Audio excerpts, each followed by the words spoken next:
Answer यानी जवाब क्या होता है, ये जानने के लिए मैंने डिक्शनरी को टटोला। डिक्शनरी में जो आंसर का मीनिंग है पहले वो बताता हूँ, और उसके बाद मैं आपको बताऊंगा कि जवाब का क्या मीनिंग डिक्शनरी में निकल रहा है।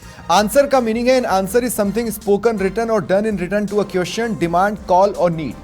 कहने का मतलब यह है कि एक आंसर ऐसी चीज़ है या तो जो बोली जाती है या लिखी जाती है या की जाती है अगर किसी तरह का सवाल हो या डिमांड हो या फिर ज़रूरत हो। अब आंसर कैन बी रिप्लाई और response to someone who has asked you something और स्पोकन टू यू। मतलब जवाब वो भी है, किसी तरह का रिप्लाई या रेस्पॉन्स भी है अगर कुछ टारगेटेड क्वेश्चंस पूछे गए हैं या आपसे सीधे बोले गए हों। An answer can also be a correct response to a question that has a factual or logical solution। मतलब एक आंसर एक करेक्ट रेस्पॉन्स भी होता है किसी सवाल का, फैक्ट पर आधारित, लॉजिक पर आधारित। अब मैं आपको हिंदी में इसका मीनिंग यानी जवाब का मीनिंग बता देता हूं। किसी प्रश्न या बात को सुन अथवा पढ़कर उसके समाधान के लिए कही या लिखी हुई बात। यह मैंने आपको क्यों बताया? दरअसल राष्ट्रपति के अभिभाषण के बाद तो जो एपिसोड हुआ वो तो हुआ ही हुआ, लेकिन उस पर जैसा कि परंपरा रही है हमेशा से अभिभाषण पर चर्चा होती है, धन्यवाद प्रस्ताव पर चर्चा होती है, और उसके बाद प्रधानमंत्री उसका जवाब देते हैं। चर्चा खत्म होने के बाद प्रधानमंत्री मोदी ने आज संसद में, लोकसभा में धन्यवाद प्रस्ताव पर हुई चर्चा का जवाब दिया। अब जवाब आया है तो सवाल यह है कि प्रश्न क्या था या प्रश्न क्या थे, क्या उनके जवाब आए। अब ओवरऑल रेटिंग करने की कोशिश करते हैं, क्योंकि जब भी जवाब दिया जाता है मार्कशीट बनती है, अंक तालिका जिसे कहा जाता है, तो एग्रेशन में तो आप पूरे मार्क्स देंगे 10 में से 10। पॉसिबल ही नहीं है कि प्रधानमंत्री मोदी अगर कुछ बोले उसमें से एग्रेशन का इतना सा मार्क्स भी कट जाए। अब बात कर ले हम कंटेंट की, तो कंटेंट इतना तो था कि कोई भी व्यक्ति उतना कंटेंट डालने के बाद मेरिट में आ जाए। और बात कर ले करेंट कंटेंट की, तो उसका पुट भी था, लेकिन मेजॉरिटी में जवाब में वो चीजें थीं जो इससे पहले कई धन्यवाद प्रस्तावों पर चर्चा के जवाब में प्रधानमंत्री मोदी से हम सुन चुके हैं।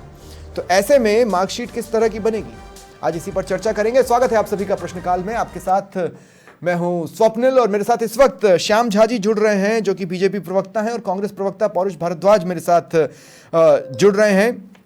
मैं आप दोनों का स्वागत करता हूं। शुरुआत पौरुष भाई मैं आपसे करता हूं, क्योंकि प्रश्न तो आप ही लोगों ने उछाले थे।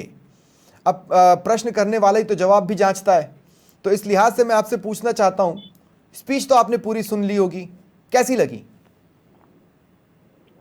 देखिए, मैं इस बात को कहना चाहूंगा कि प्रधानमंत्री जी का जो भाषण था, प्रधानमंत्री पद की गरिमा के अनुरूप बिल्कुल भी नहीं कहा जा सकता। एक ऐसा लग रहा था कि जैसे कि हीन भावना से ग्रसित व्यक्ति के ऊपर जब सवाल उठते हैं और वो व्यक्ति उस पर उठे हुए सवालों का जवाब देने की बजाय सामने वाले में कमियां निकालने लगता है। देखिए, सबसे बड़ी हमारे देश की विडंबना 2014 से ये हो गई कि विपक्ष जो है उसका भी एक विपक्ष जो है वो गैर संवैधानिक तौर पर खड़ा हो गया। हमारे संविधान ने, कॉन्स्टिट्यूशन ने व्यवस्था दी है कि सरकार में या सरकार में बैठे हुए लोगों में कुछ कमियां होगी तो विपक्ष उनकी ओर ध्यान आकृष्ट करेगा, और सत्ता पक्ष जो है वो विपक्ष के सवालों का जवाब देगा। खुद में कमी होगी तो उसको स्वीकार करके आगे बढ़ेगा, और खुद में कमी नहीं होगी तो विपक्ष को ये बताएगा कि आपके आरोप जो है हमारे ऊपर मिथ्या लगाए गए।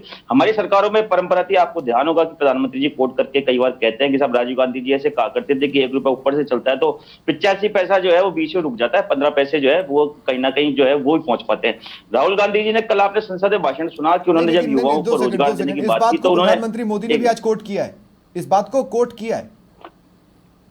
हाँ, मैं इसी बात को कह रहा हूँ कि देखिए, जब सरकारों में जब कोई व्यक्ति बैठता है तो उसको निश्चित तौर पे खुद की कमी स्वीकार करने की उसमें इतना बड़ा उसका हृदय होना चाहिए, इतना बड़ा उसमें जिगरा होना चाहिए। प्रधानमंत्री जी तो अपने आप को 56 इंच का सीना कहते हैं, तो इनमें तो बल्कि पहले के पूर्ववर्ती प्रधानमंत्री के बजाय और ज्यादा बड़ा उनका सीधा होना चाहिए। पर देखिए, इनका जो भाषण जो है वो कभी भी देश के स्वर्गवासी हुए पूर्ववर्ती नेताओं को कोसे बिना इनका भाषण कभी पूरा ही नहीं होता। ये देश की विडंबना है। प्रधानमंत्री जी खुद की उपलब्धियों पर कम, पूर्ववर्ती प्रधानमंत्री की उपलब्धियों पर ज्यादा बोलते हैं। मैं आपसे एक सामान्य सा प्रश्न करना चाहूंगा कि देखिए, आज के वर्तमान बजट की तुलना कोई व्यक्ति नेहरू जी के समय के बजट के साथ कैसे कर सकता है, जबकि उस कंडीशन के अंदर नेहरू जी ने जो देश में आईआईटी बनाई, आईआईएम बनाए, बागरा नांगल जैसे प्रोजेक्ट दिए और देश को नवरत्न कंपनियां जो है वो खड़ी करके दी। पर आज इसका भी जवाब उन्होंने दिया है पौरुष भाई। इंटरेस्टिंगली जब आप कास्ट पर बात करते हैं तो आज उन्होंने अपनी बात रखने के लिए कास्ट बाइफोकेशन से उन्होंने ये बताया कि हमने कॉलेजेस में कैसे सीट बढ़ाई, हमने कॉलेजेस कैसे बढ़ाए।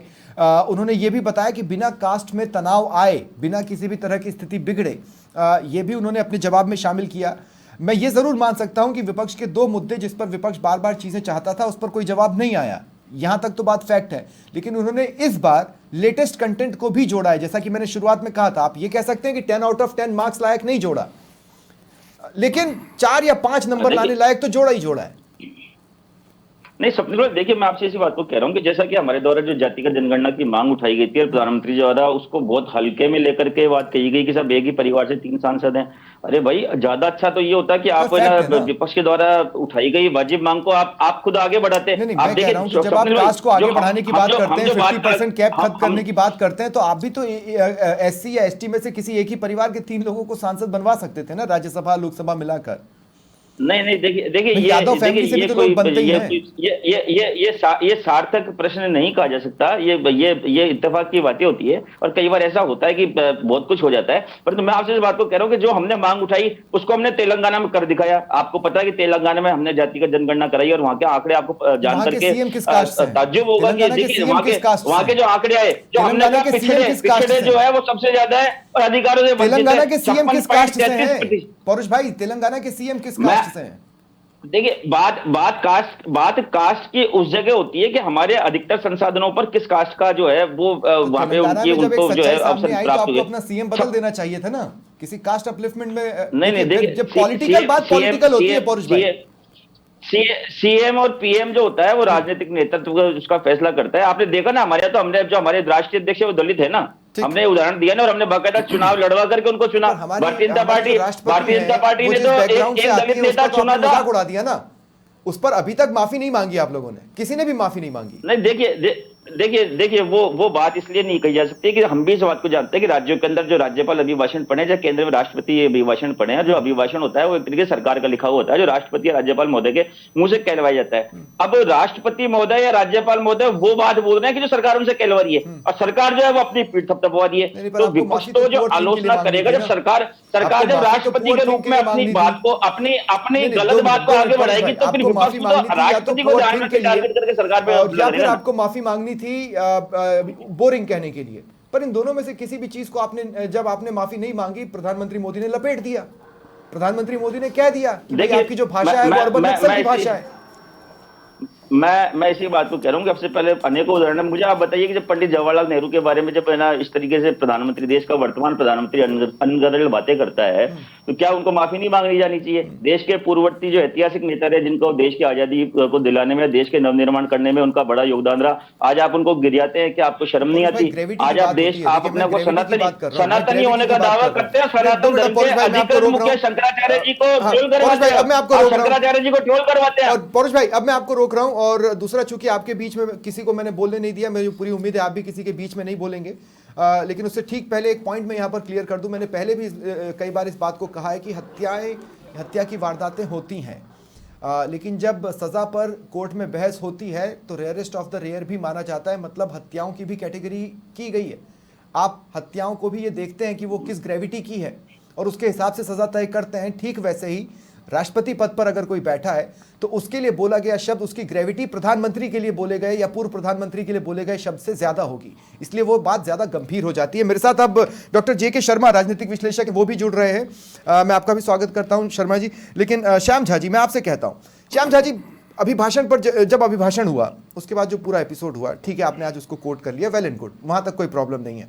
लेकिन जब धन्यवाद प्रस्ताव पर चर्चा हो रही थी, लोगों ने महाकुंभ पर सवाल पूछे, महाकुंभ में जो भगदड़ मची है, मैं उस ओर इशारा कर रहा हूँ। उसके अलावा रोजगार के आंकड़ों को लेकर आपसे सवाल पूछे गए। किसानों पर तो आज प्रधानमंत्री मोदी ने अपनी पीठ थपथपाई। उन्होंने कहा कि एक वक्त था जब किसानों पर लाठियां चलती थीं, लेकिन जब किसानों को एक साल तक दिल्ली के बॉर्डर पर बैठना पड़ा, वो क्यों भूल जाते हैं। तो मेरा कहना है कि करंट कंटेंट जो प्रधानमंत्री, इसमें क्या था ऐसा जो हमने पूर्व में नहीं सुना? हमने 2014 में भी सुना, 15 में भी सुना, 16 में भी सुना, 17 में भी सुना, और सुनते सुनते 2025 आया और आज भी हम शौचालय सुन रहे हैं या सारी चीज़ें। मोदी सरकार उस शौचालय के आगे कितना बढ़ी? क्या शौचालय के आसपास दीवारें बनी? क्या शौचालय के आसपास पहली मंजिल बनी? कोई बिल्डिंगें बनी? नई इमारत बन पाई या नहीं बन पाई? यही तो सवाल है। स्वप्निल जी, 2014 और 2025 में ये अंतर हुआ है, जैसा कि माननीय प्रधानमंत्री जी ने बताया, 380 मेडिकल कॉलेज थे, आज 780 मेडिकल कॉलेज हैं 10 साल में। जितना मेडिकल कॉलेज बना पिछले 60 सालों में, उससे ज़्यादा मेडिकल कॉलेज पिछले 10 सालों में बने आज़ादी के बाद से। आज हम ये बात कर सकते हैं कि जो छात्र है उनको पढ़ने के लिए ज़्यादा मिलेगा। रोजगार की बात कर रहे हैं आप, रोजगार के लिए जिस प्रकार से खाते खुलवाए गए। लेकिन बड़ा इंटरेस्टिंग बात है श्याम भाई, मुझे एक बात बताइए कि जब देश आज़ाद हुआ था तब कितने मेडिकल कॉलेज थे हमारे यहाँ? मैं बता रहा हूँ ना, उस समय मतलब आप देखिए 70 साल में 60 साल में जितने बने उतने 10 साल में बनाए गए। यानी पॉपुलेशन भी तो 2014 के बाद और बढ़ी है ना। पॉपुलेशन तो निरंतर बढ़ती गई ना सब। जैसे जैसे चीजें आ रही थी वैसे वैसे चीजें बन रही थी। हाँ, बन रही थी, लेकिन बनने की रफ्तार 2014 में भाई खाली जो इंफ्रा के लिए ऐसे कॉलेजेस अगर 60 के दशक में अगर 700 बन जाते तो वो मेडिकल कॉलेज खाली नहीं होते। ठीक है ना, लेकिन आप देखिए रफ्तार जो बढ़ी है वो आप देखिए 10 साल में कितनी तेजी से बढ़ी है। उसके अलावा इंफ्रा में 180 करोड़ का बजट होता था, जो आज 1100 करोड़ का बजट है इंफ्रा के लिए। तो चीजें बढ़ी है। इसके अलावा जो मकान दिए गए हैं, करीब 3 करोड़ लोगों को मकान दिए, गरीबों को जिनके पास आश्रय नहीं था।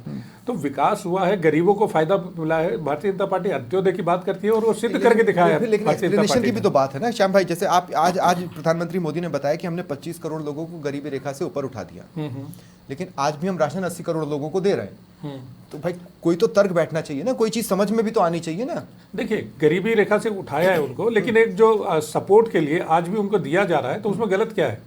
ठीक है, पर वो एक्सप्लेनेशन तो हम अगर उनको सपोर्ट मिलेगा तो और जल्दी आगे ग्रो कर पाएंगे और वो लोअर मिडिल क्लास से अपर मिडिल क्लास में शिफ्ट होंगे। तो उनको सपोर्ट अगर मिले, अंत्योदय के व्यक्ति को सपोर्ट मिलना क्या गलत है? उनको सपोर्ट मिलना चाहिए। सपोर्ट और रही बात को भी मिलना चाहिए। ये बात करते हैं दलित की, ये बात करते हैं मुसलमान की। इन्होंने केवल और केवल दलित मुसलमान का शोषण किया। हमने भारत के सर्वोच्च पद पर, राष्ट्रपति पद पर भारतीय जनता पार्टी के सहयोग से दलित और मुसलमान दोनों राष्ट्रपति बने हैं। वो एक बात इनको हजम नहीं होती, क्योंकि इन्होंने केवल और केवल शोषण किया है। एक सवाल और, प्रधानमंत्री मोदी का स्टेटमेंट था कि 2014 से पहले यूरिया मांगने पर लाठी पड़ती थी। करेक्ट है जी, मैं जानता हूँ, इसमें भी कोई दोहराई नहीं है। मध्य प्रदेश में तो गोलियां चली थी जी किसानों पर शिवराज सरकार के दौरान, अगर आपको याद हो। ठीक, वो तो लाठी से भी बुरी स्थिति हुई। दूसरी बात यह कि इतनी बड़ी संख्या में किसान अगर दिल्ली के बॉर्डर पर 1 साल तक बैठे रहे तो उनको भी नहीं सुना गया। दूसरा, यूरिया मांगने पर, एमएसपी मांगने पर क्या मिल रहा है? आज हमारे ही प्रदेश में बाजरे की एमएसपी मांगने वाले किसान किस तरह से कुलबुला रहे हैं आप भी जानते हैं। जबकि बाजरा तो आप ही ने कहा मोटा अनाज पूरे दुनिया में फैलाना है, अब उसी को उपजाने वाले को अगर पूरा पैसा नहीं मिल रहा तो ये सब कौन बताएगा? स्वप्निल जी, 2014 के बाद अभी बाजरे की एमएसपी डबल से ज्यादा है। और उसके अलावा एमएसपी तो है ही नहीं ना, एमएसपी तो खरीद ही नहीं है। आश्चर्य होगा आपको जान के, पिछले 5 साल में 1 किलो बाजरा नहीं खरीदा राजस्थान सरकार ने। क्यों नहीं खरीदा? जब कांग्रेस की सरकार थी उस समय 1 किलो बाजरा नहीं खरीदा, केंद्र सरकार ने बाजरा खरीदा था। एमएसपी पर क्यों नहीं खरीदा जा रहा? मेरा सवाल तो ये है कि बाजरा जिसको आप खुद हाईलाइट कर रहे हैं, मोटा अनाज जिसको आप खुद हाईलाइट कर रहे हैं, वो एमएसपी पर क्यों नहीं खरीदा जा रहा? राज्य सरकार भी खरीदेगी। अभी कहाँ खरीद रही है? बोल ही दिया ना कि नहीं खरीद बाजरा आया है, बिल्कुल खरीदेगी, निश्चित खरीदेगी। ठीक है, हम उसका भी वेट कर लेंगे। बहरहाल ठीक है। अब जेके शर्मा जी, आपने पूरी स्पीच सुनी होगी। आप मेरा शुरुआती पोर्शन नहीं सुन पाए जिसमें मैंने बताया कि आंसर क्या होता है। आंसर वो चीज है जो कि एक करेक्ट रेस्पॉन्स होना चाहिए किसी क्वेश्चन का, फैक्चुअल और लॉजिकल। धन्यवाद प्रस्ताव पर चर्चा हुई। कई सारे फैक्ट्स और लॉजिक्स तो पुराने ही उठाए गए। ओवरऑल इस प्रधानमंत्री मोदी के जवाब में एग्रेशन के तो मैं उनको 100% मार्क्स देता हूं, और दुनिया में ऐसा कोई नहीं है जो एग्रेशन में उनके मार्क्स काट पाए। उसके अलावा और क्या क्या इस जवाब में से आपको हासिल हुआ? देखिए, जो देश के विकास की बात थी उसके ऊपर प्रधानमंत्री मोदी ने धन्यवाद भाषण के अंतर्गत बहुत कुछ अच्छा भी कहा है, और कुछ राष्ट्र के विकास की जो बातें अनछुई थी उनके बारे में उन्होंने जिक्र नहीं किया। लेकिन उन्होंने जैसे गरीबी रेखा से 4 करोड़ लोगों को ऊपर उठाया, शौचालय स्वच्छता को लेकर के बात कही, आयुष्मान योजना की बात कही, और उसके साथ साथ 25 करोड़, जहां तक मुझे लगता है 25 करोड़ का आंकड़ा उन्होंने बोला है। हाँ, गरीबी रेखा से ऊपर। बिल्कुल, हाँ, उन्होंने कहा 25 करोड़ लोगों को गरीबी रेखा से ऊपर उठाया गया है और 4 करोड़ लोगों को घर दिए गए हैं। 12 करोड़ से ज्यादा शौचालय बनवाए गए हैं, और हर घर जल योजना उसके बारे में भी उसने कहा। और एक WHO की रिपोर्ट का भी उन्होंने जिक्र किया कि उसके अंतर्गत जो है WHO ने ये कहा कि अगर इस रिपोर्ट के आधार पर अगर देखा जाए तो भारत ने करोड़ों रुपए जो है दवाइयों के और बीमारियों से होने वाले, जो जल के द्वारा जो होने वाली बीमारियां थी उनसे बचा लिया है। इसके ऊपर भी उन्होंने एक बहुत अच्छा वक्तव्य दिया। एक बहुत अच्छा उन्होंने बात ये बताई कि 2014 के अंतर्गत जो है 387 जो कॉलेजेस थे मेडिकल कॉलेजेस वो बढ़ा करके प्रेजेंट में जो है 780 हो गए। उसी के साथ साथ उन्होंने SC, ST और OBC तीनों की सीटों का जो जिक्र किया वो बहुत अच्छा किया कि इसमें जो सीटें जो है वो 7,700 से बढ़ा के 17,000 कर दी गई और ST का जो है 9,000 कर दी गई और 14,000 जो है OBC की सीट कर दी गई। ये ठीक है, एक रेशो और अभी तो इस बजट में, अभी के बजट में और भी सीटें बढ़ाने की घोषणा हुई है हर मेडिकल कॉलेज में। हाँ, बिल्कुल, कुछ नए मेडिकल कॉलेजेस की घोषणा भी जो है की गई है। सारी लेकिन बात इसमें सही है। स्ट्राइकिंग पॉइंट यह है कि उन्होंने ये कहा कि समाज में तनाव लाए बिना, उन्होंने इस बात को कोट करना जरूरी समझा क्योंकि जातिगत जनगणना का मुद्दा अखिलेश यादव भी उठा रहे हैं, राहुल गांधी भी गाहे बगाहे बोलते सुनाई देते हैं, आज ही अखिलेश यादव ने बोला भी है। मेरे ख्याल से सिर्फ उसी चीज को काटने के लिए बहुत स्मार्टली इस डेटा के जरिए उसको काटा गया जी। लेकिन एक बात उन्होंने बहुत अच्छी की, जो तुष्टीकरण की जो नीति थी उस तुष्टीकरण को नीति को खत्म करके हम संतुष्टीकरण की नीति पे आए हैं। ये बात एक बहुत अच्छी मोदी जी ने अपने अभिभाषण भाषण नहीं, 2 सेकंड, इस संतुष्टीकरण को भी हमें समझना पड़ेगा। जब हम ट्रिपल तलाक वाले कानून की बात करते हैं तो संतुष्टीकरण किसका हुआ? जब हम उत्तराखंड में UCC की बात करते हैं तो संतुष्टीकरण किसका हुआ? देखिए, संतुष्टीकरण का उनका कहना यह था कि जो लोग गरीबी रेखा के नीचे थे उन बहुत से लोगों को उन्होंने गरीबी रेखा से ऊपर उठाया। ठीक है, तो एक प्रकार से जो है एक तबके के अंतर्गत संतुष्टीकरण पैदा हुआ। ठीक, बिल्कुल लॉजिक है इस बात में। अब मैं ये समाज में तनाव वाली स्थिति पर आता हूं क्योंकि कांग्रेस को ये महसूस होता है कि इस देश में अभी भारी तनाव है, धर्म आधारित भी और जाति आधारित भी। पौरुष भाई, मैं गलत तो नहीं कह रहा हूं ना? मैं इसीलिए जब ये कह रहा हूं कि प्रधानमंत्री मोदी ने इतने सारे चीजें गिनाई और वो कहा कि ये सब बिना जातिगत तनाव के हुआ। अब मैं आपको आपके वादे याद दिलाता हूं। जैसे ही आपने कहा कि हम 50% कैप हटा देंगे, तनाव फैला। जब कोटे में कोटा की बात आई तो आप अपना स्टैंड सोच रहे थे हम क्या करेंगे, लेकिन हमने देखा 2 अलग अलग SC ST समुदाय के धड़े अलग अलग आंदोलन करते नजर आए देशव्यापी। इसके अलावा आज भी आप उस स्टैंड पर कायम हैं जो कई लोगों को अनकंफर्टेबल कर रहा है। तो आप एक बात बताइए, तनाव के बिना और तनाव पैदा करने वाली स्थिति के बीच में कहीं कांग्रेस झूल तो नहीं गई है? सबने पर देखिए, कांग्रेस का जो नारा है वो सर्वधर्म समभाव का नारा है, जो कि हमारे देश के संविधान भी इसी बात को कहता है। और कांग्रेस पार्टी ने कभी भी किसी के लिए भी जो योजनाएं बनाई वो जो है वो हमेशा इस बात को देख करके बनाई कि कौन पीछे है। वहां पे भले चूंकि जातिगत फैक्टर जो है वो हमारे समाज की, हमारे देश की एक कड़वी सच्चाई है कि जिसके आधार पर ही व्यक्ति की उन्नति या अवनति का जो है पैमाना नापा जा सकता है। यदि इसके अलावा यदि और कोई आंकड़ा होता तो निश्चित तौर पर हम उस पर भी बात करते हैं, परंतु चूंकि आज हमारे भारत में जो पिछड़ी जाति है जिसको कही जाती है, उनके जीवन स्तर आप भी कई बार रिपोर्टें दिखाते हैं कि बड़े बड़े पदों पे पहुंचने के बाद भी उनकी जाति के लड़कों को घोड़ी पे नहीं चढ़ने दिया जाता और जिस प्रकार से उनसे दुर्व्यवहार होता है। नहीं तो 50% कैप हटा देने से आपको क्या लगता है कि वो खत्म हो जाएगा या वो बढ़ जाएगा? नहीं, खत्म नहीं हो जाएगा, खत्म नहीं हो जाएगा, बढ़ जाएगा ना पौरुष भाई? आज कम से कम नहीं, मैं इस बात को समझ लो, आपसे इस बात को कह रहा हूं। मैं आपसे पौरुष भाई ये पूछ रहा हूं कि क्या कांग्रेस के वादे समरसता का उदाहरण है? नहीं, मैं आपसे इस बात को मेरा जवाब पूरा हो जाने दें। मैं इस बात को कह रहा हूं कि जब व्यक्ति जब सक्षम होता है, आर्थिक तौर पे सक्षम होता है, सरकारी नौकरी पे जाने के बाद सक्षम होता है, तो उसके बाद यदि उससे दुर्व्यवहार होता है तो वो कम से कम अपनी लड़ाई लड़ने के लिए खुद सक्षम हो जाता है। परंतु जब वो व्यक्ति पढ़ा लिखा नहीं होगा या सरकारी नौकरी पे नहीं होगा तो निश्चित तौर पर उस पर हुए जुर्म की कहानी ऊपर तक आ ही नहीं पाती। दूसरी बात देखिए, मैं भी इस भारतीय जनता पार्टी के मेरे भाई की बात का ये जवाब देना चाहूंगा कि मेडिकल कॉलेज का बढ़ाने की संख्या पर सरकार अपनी पीठ दबा रही है। स्वप्निल भाई, अभी कल परसों जब बजट पेश हुआ था, मैं टीवी चैनल में बैठा हुआ था, वहां पे कई आर्थिक विश्लेषक भी बैठे हुए थे और अन्य क्षेत्रों से लोग आए हुए लोग भी बैठे हुए थे। वहां पर ये आंकड़ा निकल के सामने आया कि सरकार ने मेडिकल कॉलेज तो खोल दिए। हमारे राजस्थान के अंदर ये जो है करौली जिले का उदाहरण दिया गया कि आंकड़े कि मेडिकल कॉलेज तो खुल गए पर वहां पे देखिए बेसिक इंफ्रास्ट्रक्चर और स्टाफ तक की कमी है। जयपुर का स्टाफ जो है वो ले जाकर के कहीं और लगा दिया गया, कहीं का स्टाफ लगा कर उठा करके कहीं और लगा दिया गया। लॉजिकल पॉइंट है। मैं इसी पॉइंट को श्याम जी से मैं क्लैरिटी लूंगा। एक मिनट इस पे एक लाइन शॉर्ट में बोलिएगा। देखिए, उन्होंने जो एक्सपर्ट थे उन्होंने इस बात को कही कि कई कॉलेजेस में और खास करके मेडिकल कॉलेज में आप और शिक्षा यूट्यूब से या वीडियो से दीजिए, कोई दिक्कत नहीं है। कई मेडिकल कॉलेजेस में तो बच्चों को जो है मतलब वहां पर यूट्यूब के द्वारा पढ़ाया जा रहा था। शिक्षक एक्सपर्ट टीचर थे ही नहीं वहां पे जो उनको पढ़ा सके। ठीक है पौरुष भाई, आपकी बात आ गई। श्याम झा जी, देखिए क्या हुआ है, मेडिकल कॉलेज बढ़ गए, बिल्कुल सही बात है। स्पेशलाइज्ड टीचर्स नहीं है और अधिकतर कॉलेजेस में नहीं है। यूट्यूब पर पढ़ाने वाला तो केस आपके भी सामने है, इसमें कोई दौराए नहीं है। स्कूलों के बेटरमेंट की बात की गई, लेकिन उन्हीं स्कूलों के बेटरमेंट के बीच में हम ये भी सुनते हैं कि 450 स्कूल प्रदेश में बंद कर दिए गए, वो भी इंफ्रास्ट्रक्चर से जूझ रहे हैं, इसीलिए आपको मर्जिंग के बारे में भी सोचना पड़ा। तो कहने का मतलब है कि इमारतें तो आप खड़ी कर लो, कहीं कोई दिक्कत नहीं है, वो रहने लायक है या नहीं, वो सांस ले रही हैं या नहीं, ये भी तो महत्वपूर्ण होता है ना। आपने लास्ट रेलवे की नौकरी कब निकाली थी, या आपने लास्ट ऐसे ही एक मैं अग्निवीर को अगर हटा दूं, उसके अलावा सेंटर में नौकरी कब निकाली थी? देखिए स्वप्निल जी, अगर रेलवे की बात करें तो रेलवे में 15 दिन पहले भी निकली है 3rd क्लास 4th क्लास की भर्ती, मैं आपको बता दूं।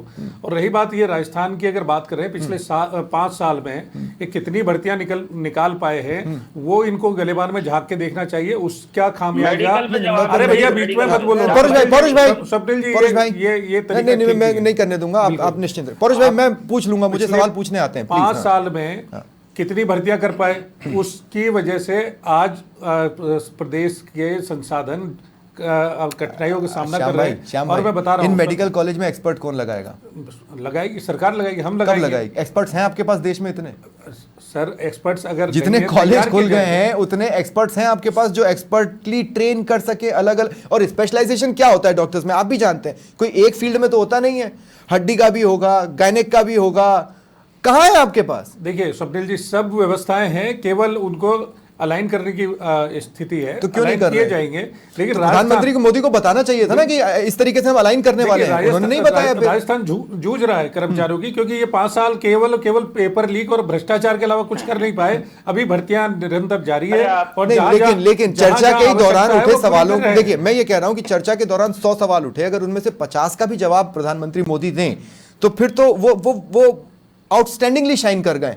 मैं कह रहा हूं उन्होंने आंकड़ा उन्होंने इतने अच्छे से बताया मेडिकल कॉलेज का, लेकिन फिर भी उन्होंने महाकुंभ में भगदड़ का आंकड़ा नहीं बताया, जबकि कंट्री डिजर्व करती थी आज कम से कम इस चीज को जानना।